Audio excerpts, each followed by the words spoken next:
तो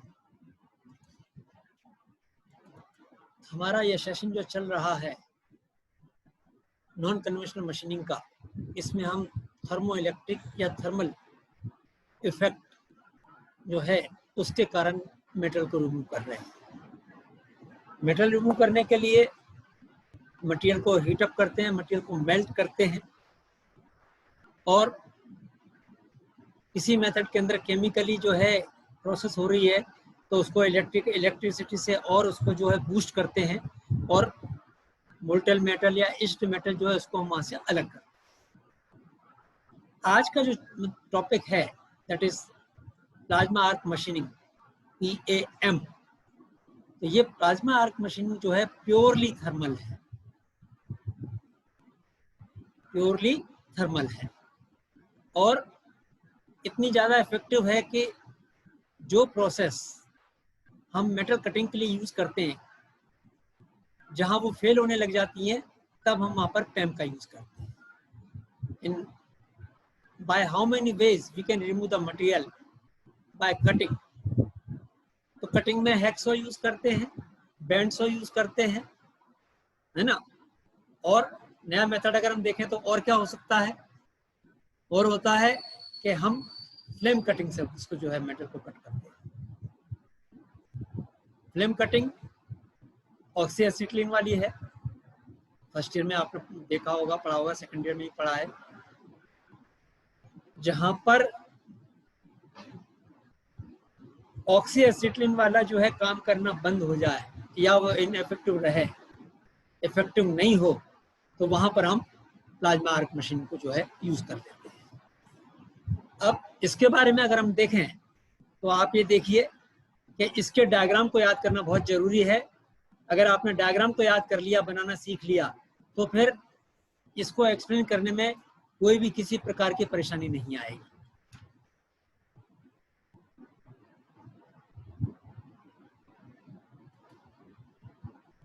स्क्रीन देखना स्टार्ट हुई आपको?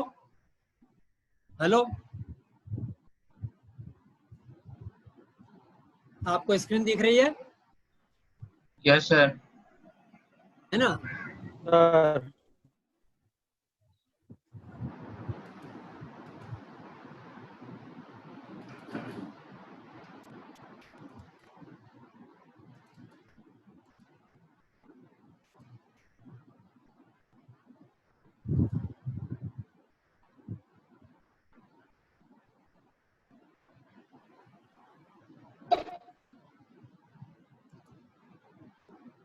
हाँ, देखिए आप क्या बता रहे हैं यहाँ पर।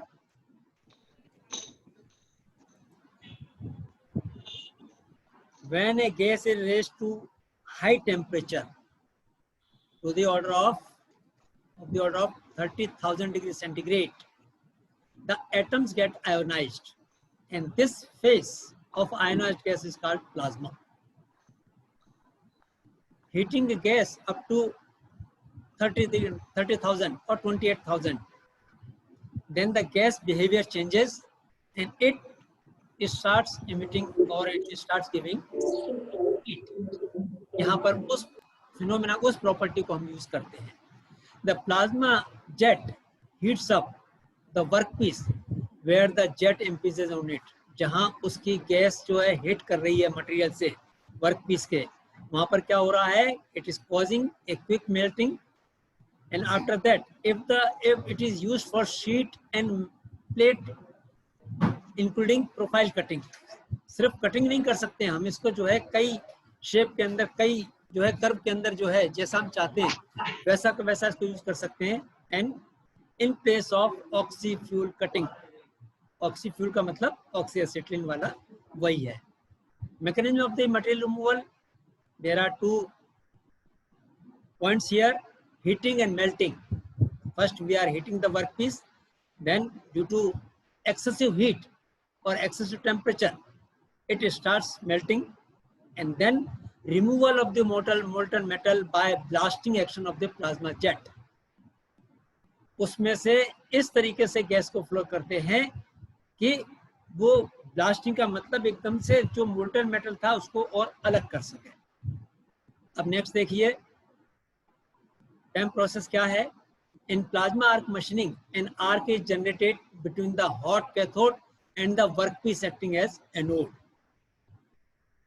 आपका टूल हमेशा कैथोड रहेगा और वर्कपीस हमेशा आपका एनोड रहेगा। ये कंसेप्ट तो फिक्स है।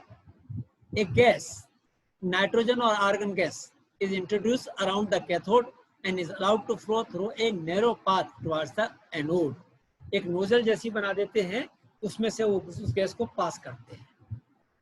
Already that gas it is in the plasma state and a device is to swirl the gas provided.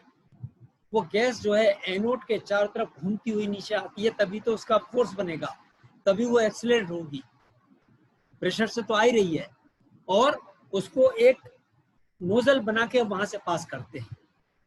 A swirler which may be ceramic इसलिए बनाते हैं क्योंकि टेम्परेचर हमारा 2800, 28,000, 30,000 के करीब है, इसलिए उसको सिरेमिक का बनाया जा रहा है ना। और कोई दूसरा मेटल होगा तो मेल्ट हो जाएगा। And A swirler which may be ceramic encircles the lower portion of the electrode and stabilizes the gas flow and prevents the gas turbulence. उस गैस को इस तरीके से नीचे लेकर आते हैं कि टर्बुलेंस उसका खत्म हो जाए। अदरवाइज जहां वो इम्पिंज करेगा, जहां स्ट्राइक करेगा, वहां पर स्प्लैशिंग एक्शन ज्यादा हो जाएगा। तो that flow from the nozzle it should be in a turbulence state. Then in the narrow path the temperature of the gas rises up to close to 28,000 degrees centigrade and a plasma transfers the heat rapidly to the workpiece.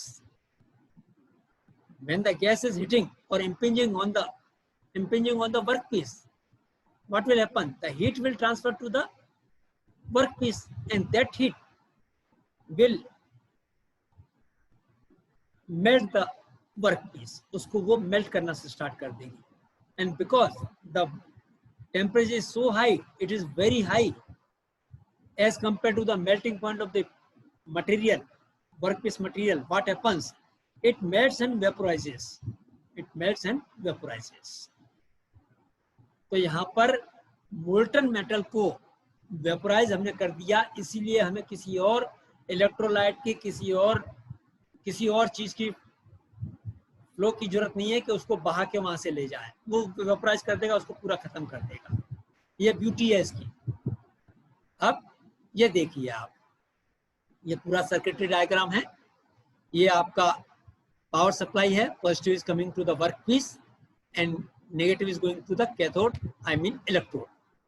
अब एक और चीज इसने की है, यहाँ पर जरा फिगर को जरा कंसंट्रेट होकर देखें सीरियसली कि ये वर्कपीस पॉजिटिव था, एक और इसने जो है ब्रांच ली इस करंट की और नीचे वाले पोर्शन पे कॉन्टैक्ट बना दिया, तो ये भी एनोड हो गया।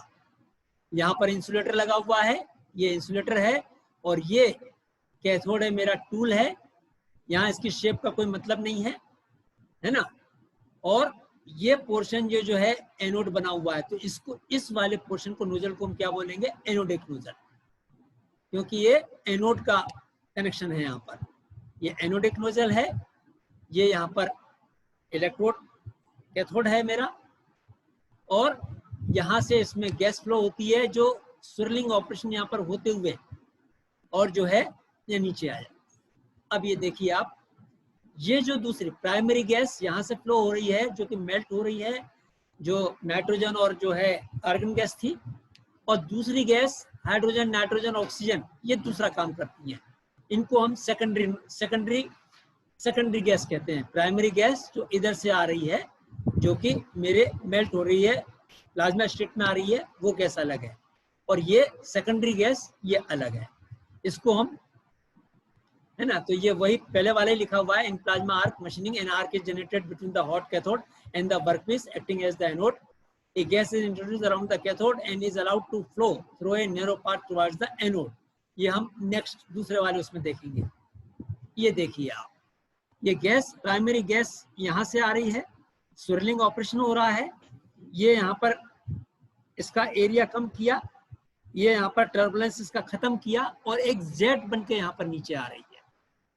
ये जेट बनकर गैस आ रही है, और इसी का टेम्परेचर प्लाज्मा स्टेट में है, और इसी का 28,000 डिग्री और 30,000 के करीब हो रहा है।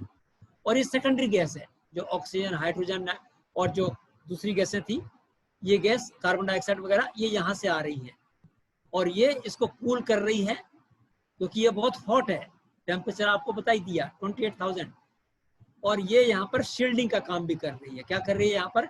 इसीलिए इस सेकेंडरी गैस को हम शील्डिंग का काम कह रहे हैं कि ये टेम्परेचर जो यहाँ पे प्लाज्मा स्टेट की गैस जो आ रही है वो पूरा का पूरा टेम्परेचर मेरा वर्क पीस के ऊपर इफेक्टिवली वर्क करे, इफेक्टिवली मेल्ट करे, इफेक्टिवली वेपोराइज करे।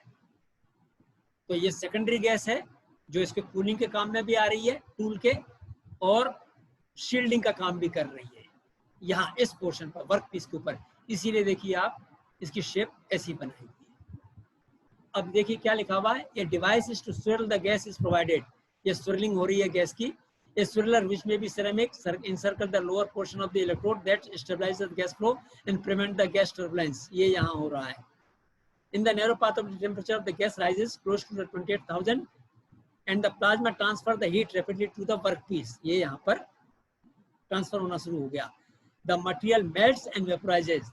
The secondary gas is a shielding gas. ये हो गया। अब ये देखिए, वो बुक अलग थी, ये दूसरी बुक है, दोनों अलग अलग बुक हैं, इसीलिए इनमें मटेरियल भी अलग अलग है ना। अब देखें आप, अटेंडेंस भेजिएगा मेरे को, है ना, क्योंकि अब वो नहीं ले पा रहा हूं मैं।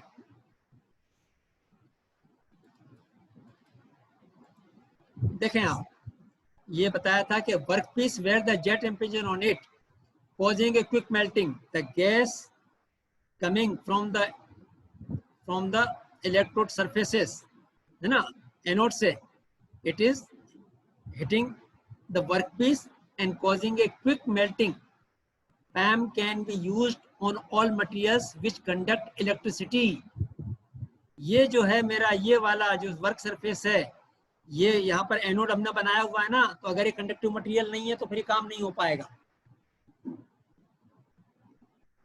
है ना, including those which are resistant to the oxy-fuel gas cutting. This process is extensively used for profile cutting of the stainless steel, monel and superalloys. Superalloys मतलब जहाँ दूसरी processes जो है ineffective होने लग जाती है। अब a plasma is generated by subjecting a flowing gas to the electron bombardment of the arc. For this, the arc is set up between the electrode and the anodic nozzle. ध्यान से देखें, ये anodic nozzle है और ये cathode है, इसके बीच में स्पार्क हो रहा है। कहाँ स्पार्क हो रहा है? यहाँ स्पार्क नहीं हो रहा है वर्क पीस के ऊपर, एनोडिक, क्योंकि मुझे गैप तो उतना ही चाहिए पॉइंट्स के अंदर, उतना ही गैप चाहिए ना स्पार्क जनरेट करने के लिए।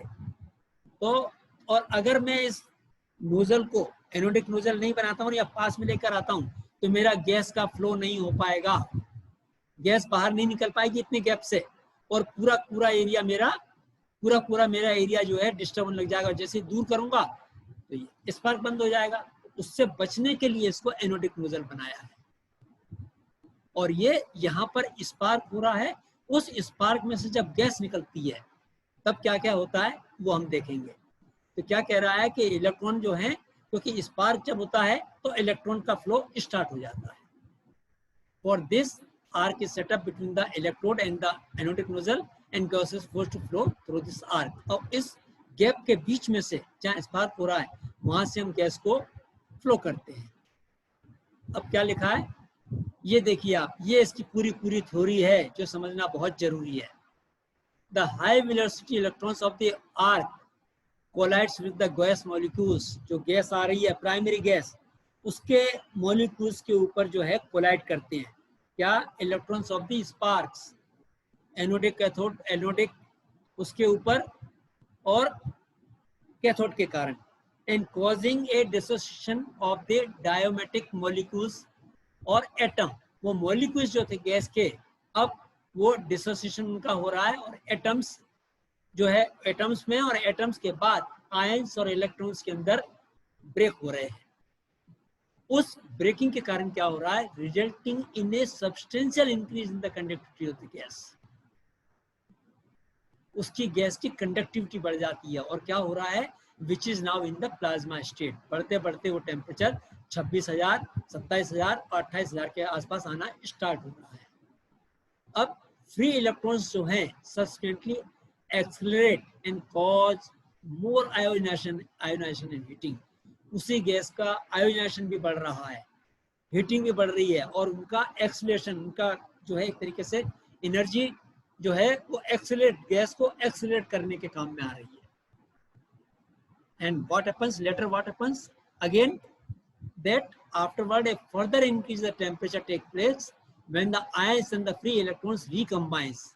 27,000 28,000 के पास आके फिर क्या होता है कि जब टेम्परेचर और बढ़ने लगेगा तो वो जो आयंस और मोलिक्यूल्स थे उस गैस के फिर से रिकम्बाइन स्टार्ट हो जाता है।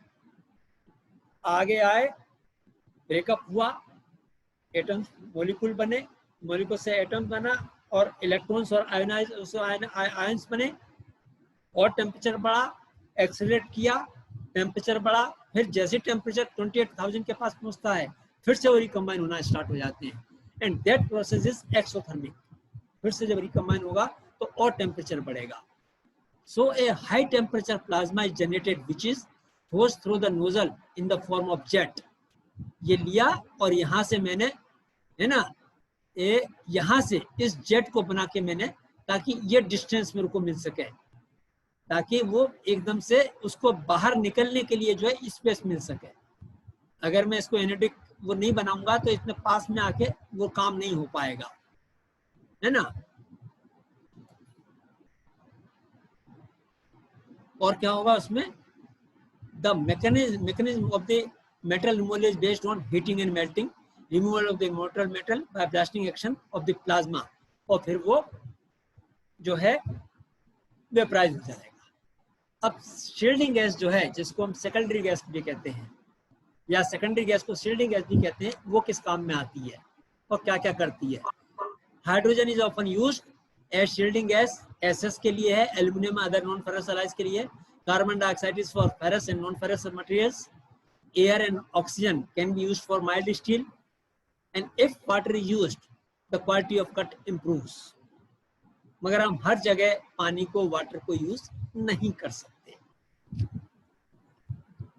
एनर्जी यूटिलाइजेशन कैसे होता है इसका? Only 45% of electrical power energy is utilized to melt and machining operation. Melting और इवेपोरेशन के लिए सिर्फ 45% इलेक्ट्रिसिटी जो है उसी को यूज कर पाते हैं। बाकी कहाँ जाती है? Rest of the power is wasted in the form of heating and cooling the water in the plasma generator. Plasma generator के अंदर हो रही है हीट, उसको भी ठंडा करने का है, वर्क पीस को भी ठंडा कर रहा है और गैस को भी ठंडा कर रहा है उसको, है ना।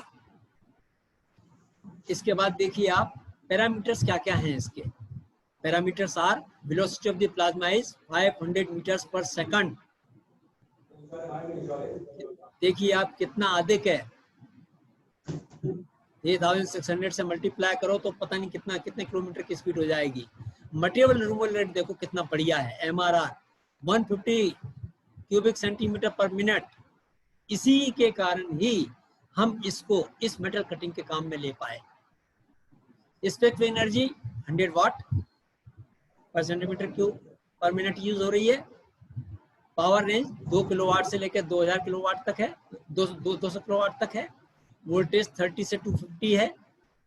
ये इसी रेंज में आ रहे हैं। बाकी के बाद में जितने भी हमने चैप्टर पढ़े हैं, यूनिट पढ़ी है, मतलब जो टॉपिक पढ़े हैं, सब में करीब करीब 200 तक ही जा रहा है, 250 तक जा रहा है। करंट 600 एम्पियर तक का है। कटिंग स्पीड 0.1 से लेके 7.5 मीटर पर मिनट। आपका कमरा 15 बाय 15 का होता है और 7 या 21 मीटर 21 फीट का हो गया।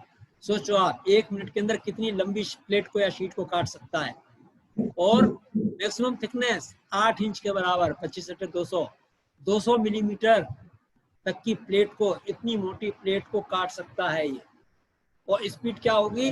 7.5 मीटर पर सेकंड। तो जो बड़ी बड़ी फैक्ट्रीज होती हैं, रोलिंग मिल वगैरह होती है, जैसे भिलाई स्टील प्लांट वगैरह है, वहां पर शीट के जब किनारों को काटना होता है तो यही वाला मेथड ही है, इसी को यूज करते हैं। इसके बाद देखिए आप, एडवांटेजेस क्या हैं इसके? It is equally effective on any electrically conductive material regardless of its hardness and refractiveness. कुछ भी हार्डनेस हो काट के रख देगा। This is the prime advantage, very first advantage of this PAM process. It does not directly contact the workpiece, thereby simplifying the setup processes. यहाँ पर कहीं पर भी वो टच नहीं कर रहा है इससे, और इतना गैप है बीच में, इतना दूरी है, तो वर्क पीस के ऊपर कोई भी फर्क नहीं पड़ता है. It does not require any special surface preparation or using any dangerous chemicals for cleaning after machining. बाद में जैसे उसके अंदर था, दूसरे हम इलेक्ट्रोकेमिकल मशीनिंग में करते हैं, दूसरे हम करते हैं, तो सरफेस को बाद में हमें कुछ दूसरी प्रिपरेशन भी करनी पड़ती है, दूसरी प्रोसेस करनी पड़ती है. ये जनरली कटिंग के लिए और प्रोफाइल उसके लिए होता है, बहुत बढ़िया हो रहा है, और कोई बाद में ऑपरेशन नहीं करनी पड़ रही है. मगर एक डिसएडवांटेज जो है उसके कारण यहाँ पर प्रॉब्लम आ रही है. वो क्या है? This process because of intense heat used allows for a large heat affected zone which needs to be removed later using other operations. 7th semester में आ गए आप लोग, दिमाग लगाओ जरा, मैं अभी 1 मिनट के बाद बोलूंगा क्या हो रहा होगा वहां पर.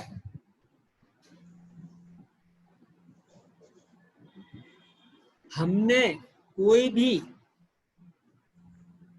जैसे अगर ऑक्सीजन यूज करूंगा, ऑक्सीडेशन स्टार्ट हो जाएगा ज्यादा टेम्परेचर के ऊपर, आपको पता ही है. आर्गन कार्बन डायग्राम अगर है, जैसे आपको पता है, टेम्परेचर अलग अलग अगर हो रहा है, तब जितने तरीके के उसमें मार्टेसाइड, बाइंडरसाइड, ये साइड वो साइड, जितने तरीके के उसमें चेंजेस हैं, उनके आने की संभावना होती है ना. इसी से बचने के लिए हमने क्या करा था यहाँ पर, ये देखिए आप, ये कि हमने CO2 यूज किया, हाइड्रोजन यूज किया, है ना. इसीलिए हमने, ताकि हम दूसरे टाइप के जो डिफेक्ट आने वाले मटेरियल के ऊपर हो सकते हैं वर्क पीस के ऊपर, उनको अवॉइड कर सके. और हमें जरूरत पड़ी तो यहाँ पर हीट अफेक्टेड जोन्स के लिए फिर हमको नॉर्मलाइज करने का है, एनिलिंग करने का है, कुछ और करने का है, तो दूसरे हीट ट्रीटमेंट प्रोसेस करने पड़ सकते हैं. बस यही एक अकेली इस मेथड की डिसएडवांटेज है. आप देखिए, आप ये टाइम का यहाँ पर खत्म हो गया, 2-3 बुक से इसमें मटेरियल ऐड किया है, तो मैं नहीं सोचता हूँ कि इससे ज्यादा कुछ और पढ़ने की जरूरत है, सफिशिएंट है ये. और कल हम जो है EBM, है ना, इलेक्ट्रिक बीम मशीन को यूज करेंगे, और उसमें जो है अगला वाला एक और है आयोनाइज वाला, उसको भी देखेंगे, और फिर एक लेजर वाला, लेजर में 2 हैं. तो इस तरीके से देखा जाए तो हमारे पास 4 छोटे छोटे टॉपिक और बचते हैं, और हम अच्छे पेस से चल रहे हैं, कोई प्रॉब्लम की बात नहीं है. बीच में आपको ऑब्जेक्टिव टाइप के क्वेश्चन बताए जाएंगे. यूनिट 3 का जो है आपको असाइनमेंट और ट्यूटोरियल दे देंगे, और फिर आपका मोकअप टेस्ट ले लेंगे पहले, और एक फाइनल टेस्ट ले लेंगे, ताकि आप अच्छे से जो है मिड सेम के लिए प्रिपेयर कर सकें. हमको टाइम मिलेगा, है ना, कोई प्रॉब्लम नहीं है, और बहुत अच्छे से हम जो है इस सब्जेक्ट को जो है क्लियर कर पाएंगे. ओके भाई, थैंक यू.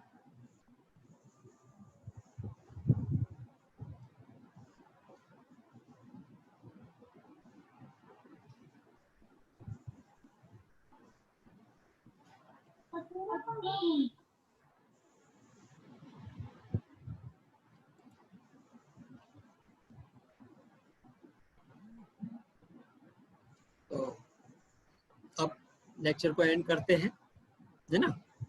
और जो दिख रहा है, और मैं देख लेता हूँ, कोई 73, 75 भी आ गए हैं, 76 आ गए, 83 आ गए, 90, 102 सब है, 102 हो गया, है ना, 73, 83 भी है, और क्या क्या है, 90 है, 102 है, सुधांशु कुमार है, 39 तो पता नहीं है, 39 भी है, 57 भी है, 12 भी है, 38 भी है, 81 भी है, 38, 81, 97, 97 भी है, 103 भी है ना, 103 है, 112 है, 124 है ना, 112 है, 124 है,